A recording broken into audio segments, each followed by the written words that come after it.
Oke, kita mulai nih tentang pembahasan perang dinginnya. Nah, ada dua gambar nih, gambar elang bawa rudal sama beruang bawa rudal. Ini menggambarkan Uni Soviet sama Amerika ya. Perang dingin terjadi tahun 1945 dan berakhir tahun 1991. Kenapa sih namanya perang dingin? Ya karena ada definisinya nih. Apa itu definisinya? Jadi si perang dingin itu adalah perang perebutan kekuasaan atau menyebarkan ideologi lah antara blok barat dengan Amerikanya, dan dengan ideologinya adalah liberalis kapitalis. Melawan siapa? Melawan blok timur dan Uni Sovietnya. Ideologinya ada sosialis komunis. Nah, dari mana sih istilah perang dingin atau Cold War itu? Cold War atau perang dingin itu dipopulerkan oleh ada orang namanya George Orwell. George Orwell dia penulis dari Inggris, novelis. Novelnya terkenal, ada 1984 judulnya. Kemudian Bernard Baruch juga, dan kemudian ada wartawan namanya Walter Lippmann. Kemudian bagaimana bisa terjadinya? Ada latar belakangnya nih. Apa sih latar belakangnya? Pertama adalah gara-gara berakhirnya Perang Dunia II. Mereka kan menang tuh. Mereka ingin ideologi mereka dipakai sama negara-negara lain. Ya, yang kedua perbedaan ideologi. Kemudian negara-negara lainnya siapa? Adalah negara-negara yang merdeka setelah Perang Dunia II usai. Seperti itu. Kemudian selanjutnya, nih bidang-bidang persaingannya apa saja? Yang pertama adalah bidang ekonomi. Nah, di bidang ekonomi mereka ngapain aja nih? Yuk kita bahas yuk. Selanjutnya adalah bidang ekonomi. Nah, di bidang ekonomi ada apa saja nih persaingan antara blok barat dengan blok timur? Nah, untuk blok barat, dia memiliki program antara lain itu adalah Marshall Plan atau bantuan ekonomi dari Amerika Serikat untuk negara-negara yang kalah dalam Perang Dunia II. Setelah Marshall Plan, mereka pun punya yang namanya Doktrin Truman atau Truman Doctrine yang diberikan untuk Turki dan Yunani. Kemudian juga ada Point for Program, ini sama juga dari Truman, dari Presiden Truman. Kemudian juga ada Mutual Security Act, yaitu bantuan ekonomi dan militer sebenarnya ini untuk Indonesia. Dan si Mutual Security Act ini yang menjatuhkan kabinetnya si Sukiman ya. Nah, ini adalah upaya-upaya ekonomi, persaingan ekonomi antara blok barat, upaya-upaya yang dilakukan oleh blok barat. Nah, untuk bidang ekonomi blok timur apa saja? Untuk blok timur ada Molotov Plan. Yang pertama adalah bantuan ekonomi dari Uni Soviet untuk negara-negara di Eropa Timur, yang sama lah, yang kalah juga di dalam Perang Dunia Kedua. Nah, kemudian selain Molotov Plan, dia bikin juga lembaganya namanya Comecon, Komite Ekonomi. Lembaga ekonomi yang menyalurkan bantuan ekonomi. Jadi intinya blok barat dan blok timur ini dua-duanya dia bikin lembaga-lembaga ekonomi atau memberikan bantuan-bantuan uang kepada negara-negara lain agar mereka semua ngikut tuh. Berarti mah ngasih jajan tapi lu temenan sama gua gitu. Jangan sama yang lain. Mun ulin jeung lain mah di kadek wae. Gitu meureunannya. Eta bidang ekonomi. Selanjutnya setelah perang dingin dalam bidang ekonomi, sekarang adalah bidang militer. Baik, apa saja sih yang dilakukan di bidang militer untuk yang dilakukan blok barat ataupun blok timur? Nah, baik blok barat maupun blok timur, mereka menguji kekuatan militer mereka dengan cara apa? Nah, yang pertama adalah si blok barat dia bikin sebuah organisasi bernama North Atlantic Treaty Organization, yaitu sebuah lembaga militer yang bertujuan untuk menghadang komunisme di daerah Atlantik Utara. Tuh, North Atlantic teh artinya Atlantik Utara gitu. Di mana Atlantik Utara tuh ya Eropa bagian barat dan Amerika bagian utara. Seperti itu.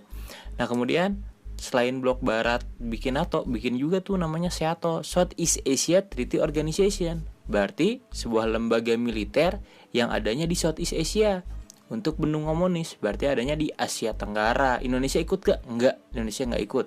Indonesia ikutnya apa? Indonesia makan gerakan non blok, tidak terikat blok barat ataupun blok timur. Nah, kemudian selain itu ada juga nih namanya ANJUS. Apaan tuh ANJUS? Bukan Anjay ya, Anjay Mayonglek. ANJUS itu Australian, New Zealand, dan United States. Berarti bidang militer tapi hanya untuk negara-negara tersebut.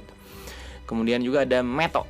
Nah, METO itu dulu namanya CENTO, tapi kemudian jadi METO, Middle East Treaty Organization. Berarti pembendung komunismenya di mana? Bendung komunismenya di daerah Middle East, Timur Tengah. Nah, selanjutnya blok timur. Blok timur pun gak mau kalah. Dia bikin aliansi militer di negara-negara blok timur. yang negara-negara blok timur di Eropa Timur yang bertujuan untuk mengorganisasikan diri terhadap kemungkinan ancaman dari NATO. Fakta Warsawa adanya di mana ya? Warsawa itu kan adalah kota di Polandia. Nah, kemudian selain itu, Blok Timur bikin apa lagi? Nggak ada, dia cuma satu doang. Nah, kemudian di bidang intelijennya nih, ada apa saja? Kalau Blok Barat, dia punya intelijen ya. Namanya apa intelijennya teh? Intelijennya namanya CIA. You know CIA? CIA adalah Central Intelligence Agency. Kalian suka nonton lah pasti film-filmnya banyak ya. Film-film Barat tuh selalu ada CIA.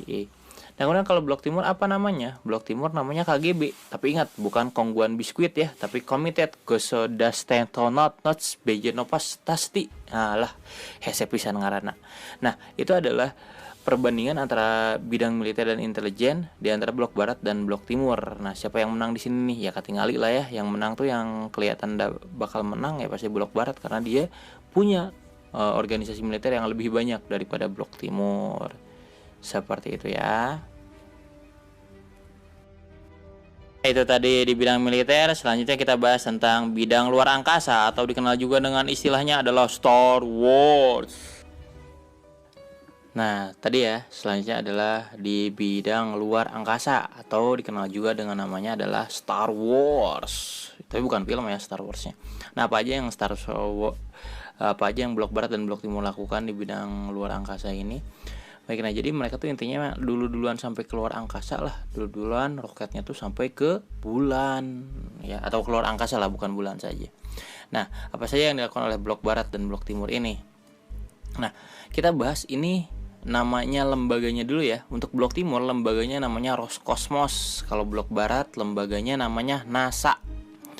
Blok Barat lembaganya NASA. Tuh logonya seperti itu, yang sering ada baju-baju H&M tuh ya, pakainya baju NASA mulu tuh, berarti dia ikutan sebagai lembaga antariksanya Amerika tuh, Blok Barat. Nah, kemudian Blok Timur duluan ternyata yang mampu menerbangkan pesawatnya, namanya Sputnik. Dia terbang kemana Sputnik? Keluar angkasa, Sputnik 1.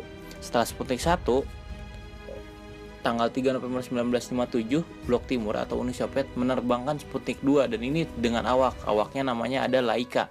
Laika tuh seekor anjing, dia sampai keluar angkasa anjingnya, tapi mati pas pulangnya. Nah, kemudian NASA baru bisa meluncurkan adalah pada tahun 1958, tepatnya tanggal 31 Januari, pesawatnya namanya Explorer 1. Nah, kemudian setelah itu di 12 April 1961 Vostok 1 diluncurkan. Ini adalah pesawat dengan awak manusia pertama dan sampai keluar angkasa. Yuri Gagarin namanya. Dia mengorbit di luar angkasa. Keren pisan si Yuri Gagarin. Bahkan dia pernah ke Indonesia nih si Yuri Gagarinnya. Nah, kemudian Blok Barat mau kalah? Tentu tidak. Blok Barat kemudian di 8 tahun kemudian dengan Apollo 11-nya dia menerbangkan Neil Armstrong. Dan Neil Armstrong dia sampai ke bulan. Dan ini artinya kalau dilihat sebenarnya di detik-detik akhir si Amerika menang karena dia sampai ke bulan gitu. Tapi kan sebenarnya secara keseluruhan butuh waktu 8 tahun tadi ya si Amerika baru bisa ke bulan, sedangkan si Uni Soviet dari tahun 1961 sudah keluar angkasa tapi dia nggak lanjut ke bulan. Nah, makanya sampai sekarang pembahasan tentang apakah benar Neil Armstrong sampai ke bulan itu masih diselimuti kontroversi ya. Banyak yang bilang itu mah bohong, itu buatan Hollywood katanya, begitulah ya. Nah, itu pokoknya tentang bidang luar angkasa. Yang persaingan rengse salajengna adalah tentang istilah-istilah pentingnya di perang dingin teh aya naon wae. Nah, selanjutnya kita akan bahas tentang apa saja sih yang jadi istilah-istilah penting tuh. Yang tadi ya, yang pertama ada politik detente. Apa itu politik detente? Politik detente adalah politik perdaan. Jadi, itu adalah sebuah upaya pengurangan ketegangan yang diakibatkan oleh adanya perang dingin. Jadi pelaksanaan politik detente itu terjadi antara tahun 1970-an. Jadi intinya mah kan mereka tuh dingin-dinginan ya, mereka nggak mau kayak temenan gitu kan. Akhirnya mereka mau berteman, mereka mau mencairkan kedinginan mereka, mau mereka mencairkan es yang ada. Asik ya. Nah, apa saja yang dilakukan dalam detente itu upaya-upayanya? Yang pertama adalah pengurangan dan pembatasan nuklir yang diimplementasikan dalam SALT 1 dan SALT 2. SALT itu apa? SALT itu adalah sebuah perundingan untuk mengurangi senjata nuklir ya, Strategic Arms Limitation Talk ya, jadi pembatasan lah. Nah, kemudian mereka sudah mulai blok barat blok timur melakukan perjanjian dan merangka peningkatan aktivitas perdagangan antar dua negara tadi, Amerika dengan blok baratnya dan Uni Soviet dengan blok timurnya. Selain itu pun, pada tahun 1973 negara barat mulai menjalin hubungan diplomatik dengan Republik Rakyat Cina. Ya, ada si presiden Amerika berkunjung tuh ke Mao Zedong tuh di Cina, seperti itu. Itu adalah politik detente. Nah, kemudian selain politik detente ada apa lagi? Yang kedua ada namanya proxy wars. Apa itu proxy wars? Proxy wars adalah perang yang diwakilkan intinya mah. Ya, adalah sebuah upaya perang, upaya serangan yang dilakukan dengan menggunakan tangan ketiga terhadap negara sasaran. Tangan ketiga ini bisa berupa negara lain yang lebih kecil, bisa juga aktor non-negara. Jadi maksudnya adalah ketika ada sebuah pertempuran nih di negara lain, nah blok barat blok timur tuh ngikut gitu, dan dua-duanya berada di kubu yang berbeda. Niatnya nanti agar negara tersebut jadi ngikut ke ideologi yang dianut. Contohnya apa aja nih? Yang pertama ya Jerman lah ya, antara Jerman Barat, Jerman Timur, Jerman Barat dengan blok Barat, Jerman Timur dengan blok Timur. Kemudian Cina antara Taiwan dengan Cinanya. Kemudian ada juga Korea antara Korea Selatan dengan Korea Utara. Kemudian ada Vietnam antara Vietnam Selatan dengan Vietnam Utara. Kemudian ada konflik di Kuba, ada juga konflik di Kamboja, ada juga konflik di Afghanistan. Nah, yang nggak dibahas sih memang di Indonesia juga sebenarnya katanya ada nih proxy wars. Ketika peristiwa 30S itu katanya adalah proxy wars. Seperti itu ya. Nah, selanjutnya selain proxy wars ada lagi nih namanya politik atau teori domino. Apaan itu teori domino? Teori domino itu adalah sebuah teori yang berspekulasi atau menyatakan bahwa apabila sebuah negara di suatu kawasan terkena pengaruh komunisme, negara-negara sekitarnya akan ikut dipengaruhi komunisme lewat efek domino. Nah, si teori ini dikemukakan pada tahun 1950-an sampai 1980-an ya, banyaknya oleh presiden-presiden Amerika, seperti itu. Nah, kemudian dari alasan tersebut Amerika mau intervensi negara-negara lain, jadi takut gitu. Nah, kemudian kayak gini lah tuh, satu negara masuk, semuanya negaranya masuk. Jadi kayak domino aja, kutuk. Makanya Indonesia tuh kan diwanti-wanti banget sama Amerika, jangan sampai ke komunisme. Karena kalau Amerika gagal tuh membendung komunisme di Indonesia, komunismenya jadi banyak di Indonesia, negara seperti Australia, kemudian Malaysia dan kawan-kawan, pokoknya yang sekitar Indonesia bisa semuanya ngikut ke komunisme. Seperti itu tentang teori-teori atau istilah-istilah penting yang ada di Perang Dingin. Nah, ayeuna kita bahas apa yang menjadi penyebab berakhirnya Perang Dingin.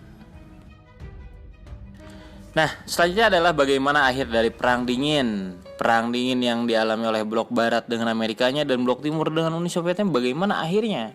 Nah, akhirnya adalah kemenangan di pihak iya betul sekali, di pihak Amerika Serikat. Amerika Serikat menang di Perang Dingin ini atau blok Barat menang. Kok bisa menang ya? Kita lihat aja tadi di bidang-bidang persaingan aja selalu Amerika dan blok Barat yang menang. Nah, bagaimana tanda-tanda berakhirnya Perang Dingin ini? Perang Dingin berakhir ditandai dengan adanya hal-hal berikut. Yang pertama adalah kegagalan ekonomi Rusia atau Uni Sovietnya gagal mempertahankan ekonominya. Dia kan banyaknya bagi-bagi doang, tapi dia nggak dapat benefit. Kalau Amerika kan banyak yang ngutangin tuh. Nah, kemudian yang kedua adalah keruntuhan dari Fakta Warsawa. Fakta Warsawa tahu kan? Fakta Warsawa adalah blok militernya tadi, adalah organisasi militer yang dibuat oleh blok timur, tapi ternyata gagal, itu dia, dan akhirnya runtuh. Dari sana ya nggak kuat lagi pertahanannya. Nah, kemudian si Michael Gorbachev pada saat tahun 80-an akhir itu dia kan yang memimpin Uni Soviet tuh, dia mengeluarkan sebuah kebijakan namanya Glasnost dan Perestroika. Glasnost itu apa? Glasnost itu adalah keterbukaan dan Perestroika adalah restrukturisasi. Jadi keterbukaan di bidang politik dan juga perekonomian. Perestroika pun ada di bidang politik dan juga perekonomian. Itu gagal. Nah, kemudian yang nomor 4 ada konferensi tingkat tinggi Malta. Dan yang terakhir adalah keruntuhan Uni Soviet sendiri. Uni Soviet akhirnya runtuh, dia gagal bertahan hingga akhirnya menyisakan satu orang saja atau satu kelompok saja, yaitu Amerika Serikat dan blok baratnya. Dan dialah jadi satu-satunya negara superpower setelah Perang Dingin ini berakhir.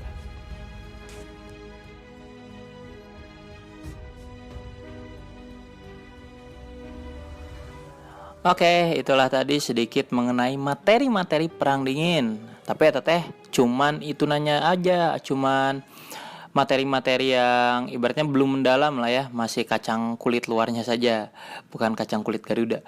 Nah, intinya yang saya bahas itu mungkin memang belum mendalam, tapi kalau mau ada pertanyaan dan lainnya, kalian follow saja Instagram saya dan jangan lupa untuk subscribe juga channel ini. Terima kasih telah menonton dan semoga ilmunya bermanfaat. Assalamualaikum warahmatullahi wabarakatuh. Oh iya, ini ada foto-foto, lihat ya, perhatiin foto-fotonya. Assalamualaikum.